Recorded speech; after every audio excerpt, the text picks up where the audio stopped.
going back to when the accident occurred, you were in a coma for how many days?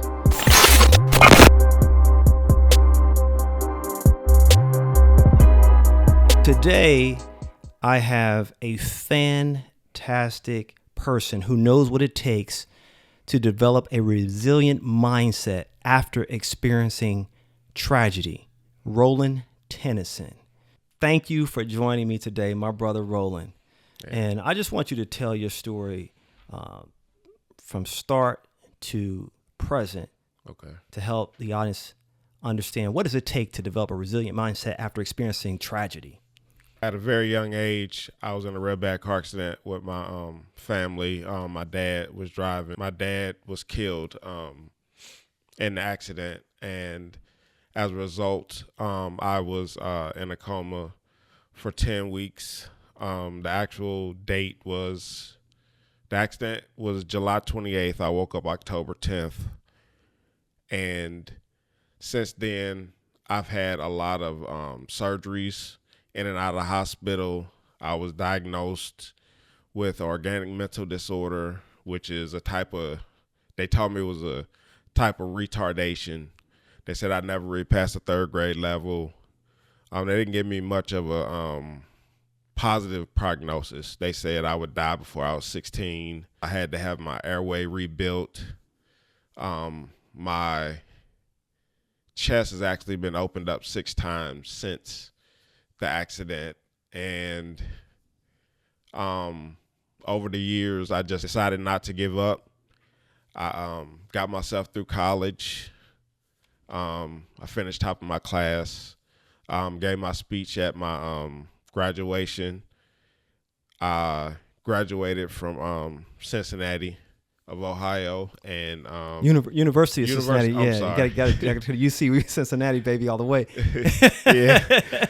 Well, when I graduated, I was asked to give the speech. I finished top of my class, and like I said, the doctors they didn't.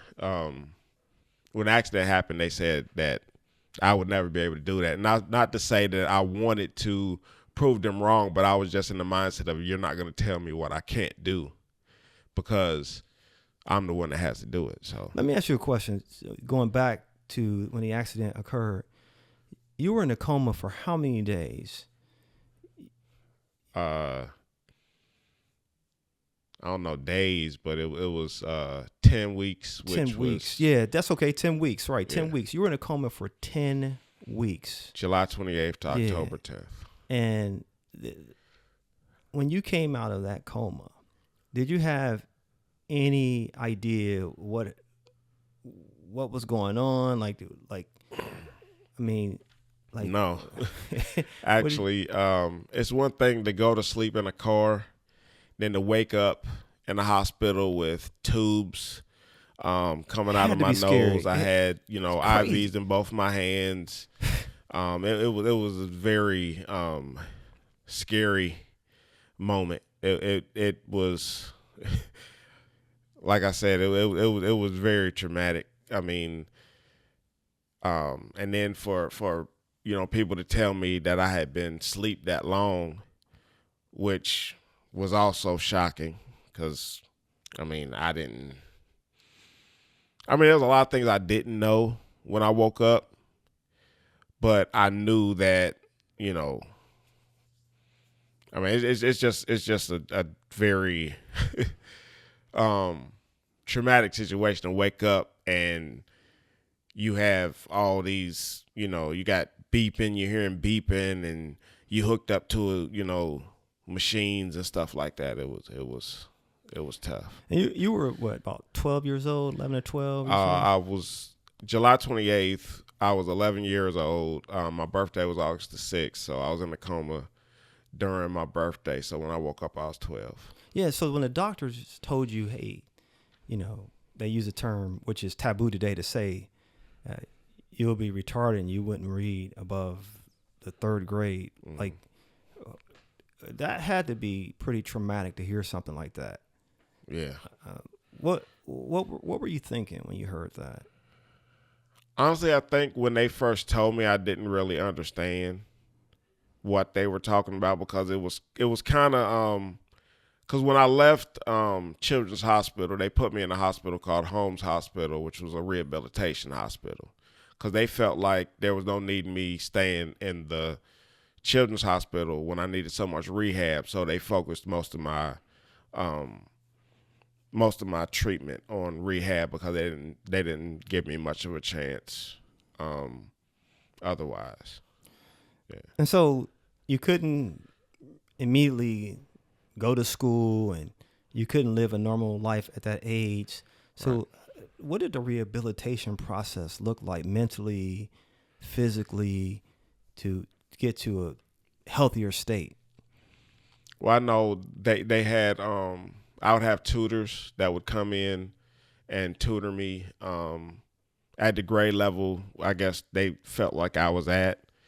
And over time, I mean, things started to come back to me like, okay, yeah, I know this, like, 1 + 1 and, 2 × 2, stuff like that, learning how to read, and all of that again.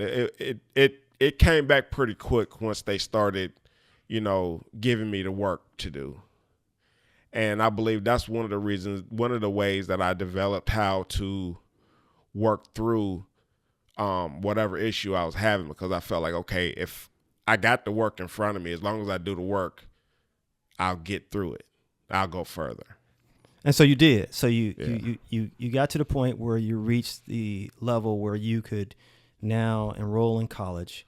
Right. And how was it doing college level work now? You're still having medical challenges too along the way. It didn't just Right. go away after that. It wasn't like you. Exactly. I actually finished I finished high school while I was in the hospital. And by the time I got out of the hospital good enough to actually enroll into college, I was actually,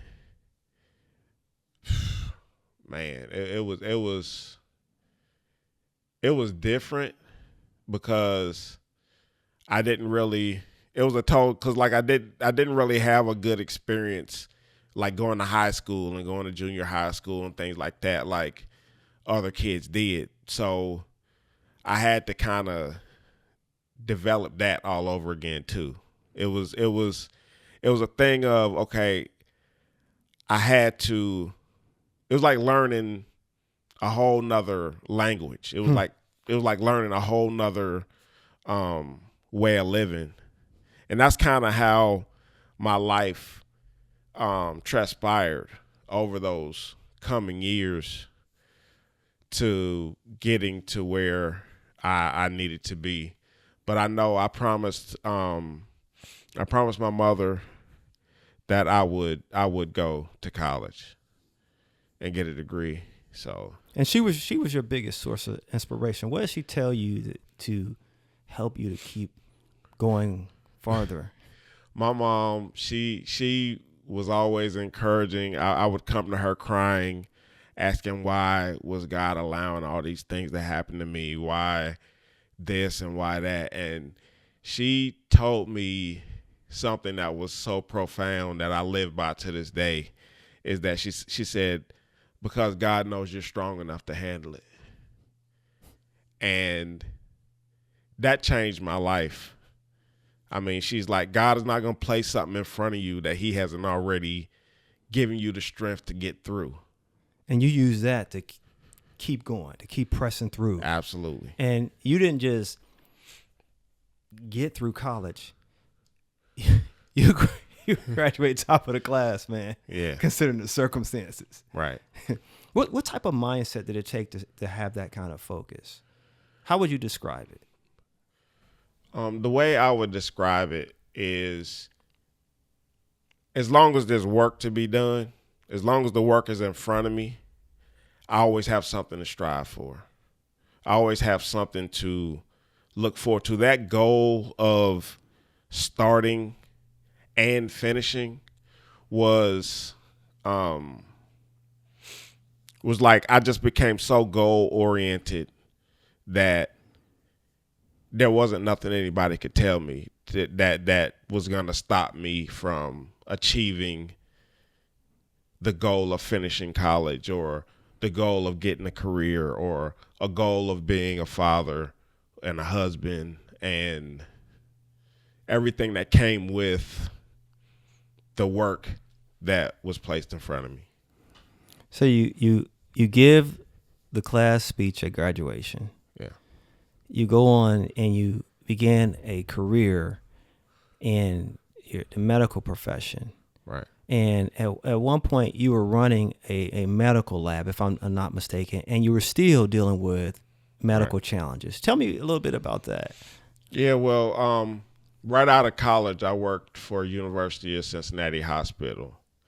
And when I left there, I worked for a microbiology lab, all with the Health Alliance. That's when the Health Alliance was the Health Alliance back then. They're not. The Health Alliance isn't anymore. But then when I left the microbiology lab, I went to Jewish Hospital, and that was when I got the call from LabCorp. I worked for LabCorp for almost 10 years. And I ran their laboratory. I opened their laboratory in Clifton, in Mount Auburn, and I opened their office in Mount Auburn. And when I had to have my the fifth time they opened my chest up was when I had to stop working for a while. They put me on disability after that. And so you go for years not being able to work because the doctor ordered that, not because you didn't want to work, but because you couldn't work. Right. And during that time, what was it like? You go from here you are again, it's another tragedy, and now Right. what was it like?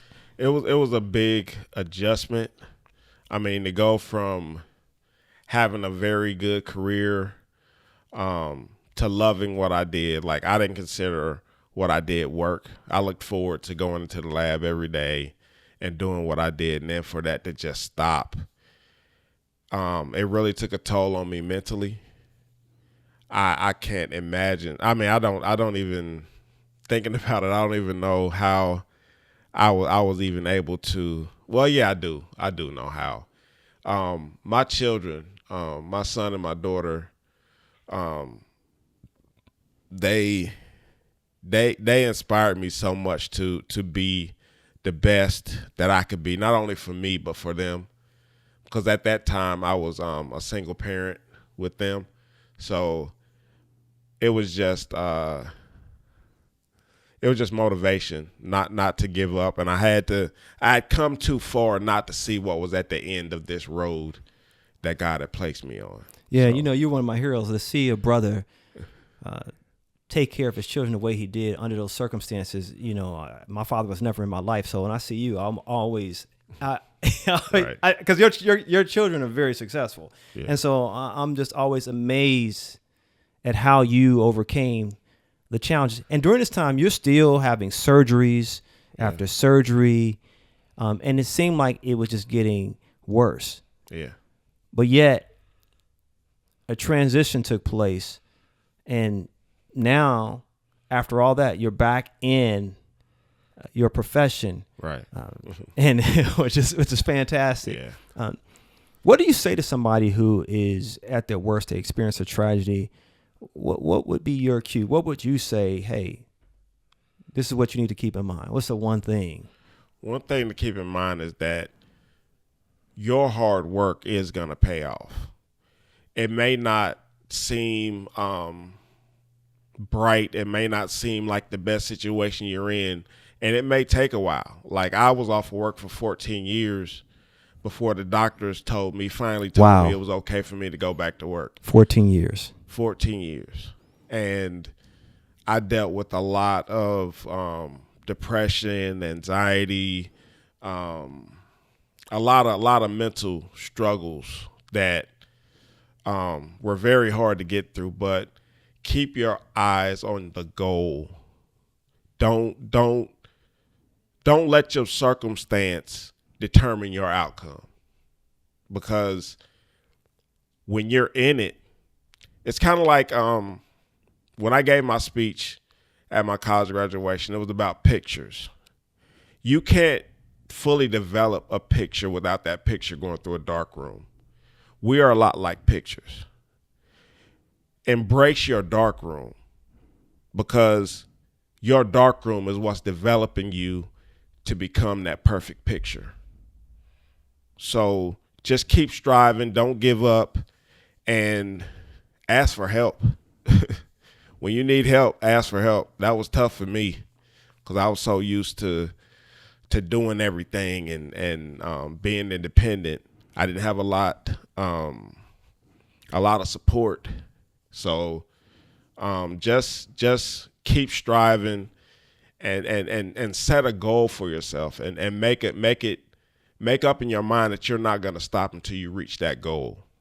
And when you say ask for help, who were some of the people that helped you, or types of people that, you know, were in your life that were? Well, number one, I don't even really know if I can consider it help or just her being my mother. But my mother was a big influence in me not giving up. I had brothers at my church at Shiloh, Steve Garner, Luis Torres. I'm proud to be one of those brothers, man. Absolutely. You know, man. That's why I asked the question, like, you know, and people need to know, like, you didn't fight alone. You reached out and understand that, hey, we were right there with you. Absolutely. And that's why I asked that question. Yeah. Steve Garner, Luis Torres, Leroy Foster. Man, the list goes on. It's you know, Leslie Henry, Joe Scott, pretty much a lot of people that I just knew from there were just to know that they were in my corner kept me going, and it means a lot to know that you have a community that is willing to answer the call when you really need them. And through all this, you became an author. You wrote a book, The Rebirth of Tennyson. Where can listeners find that book? The best place to get it is at rosedogbookstore.com, and you can just type in the search engine on that site. You can just type in Rebirth of Tennyson, and it'll come up. Man, Roland, I love you, man. I appreciate you. Love you too, man, for sharing these words of wisdom and giving your resilience cues to overcome tragedy. Listen, audience, take your cues from Roland Tennyson. I always like to say, be Tennyson strong, my man. Praise God. Appreciate you, man. Yes, sir. Yes, sir. Thank you, Love man. you, brother. Yeah. Thank you for listening. If you want to hear more NEXCUEs on what it takes to develop a resilient mindset and lifestyle, hit subscribe now. NEXCUE.